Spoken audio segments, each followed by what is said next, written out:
Sinepju graudiņš, vārds katrai dienai. Izvēlies to pieņemt. Šodienas rakstu vieta. Bet Dievs, bagāts būdams žēlastībā, savā lielajā mīlestībā, ar ko viņš mūs ir mīlējis, arī mūs, kas savos pārkāpumos bijām miruši, darīs dzīvus līdz ar Kristu. Žēlastībā jūs esat izglābti. Efeziešiem 2. nodaļa, 4. un 5. pants. Šodienas pārdomas. Ja vien tev ir iespējams, aizver uz brīdi acis un ieraugi patiesību. Caur ticību Jēzum Kristum tu esi attaisnots Dieva priekšā un pieņemts par pilntiesīgu Dieva bērnu.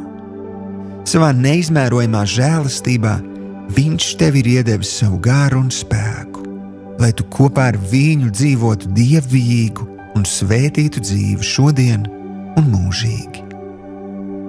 Taču neskatoties uz to, ka viņa dievišķais spēks tev jau ir devis visu, kas nepieciešams dievbijīgai dzīvei, tev katru dienu to ir jāizvēlas pieņemt. Redzi, Dievs ir mīlestība. Viņš neko nedara ar varu. Tieši tāpēc tev katru dienu ir jāizvēlas atsaukties viņa mīlestībai, nošķirot laiku sadraudzībai ar viņu, ieklausoties viņā, lai sajustu viņa klātbūtni. Šodienas lūkšana. Tēvs, paldies, ka pateicoties manai ticībai uz Jēzus paveikto manā labā, es esmu kļuvis par tavu bērnu. Es pieņemu tavu žēlastību, es izvēlos nošķirties tev un pateicos, ka tu man atklājies un samīļo mani. Jēzus vārdā. Āmen.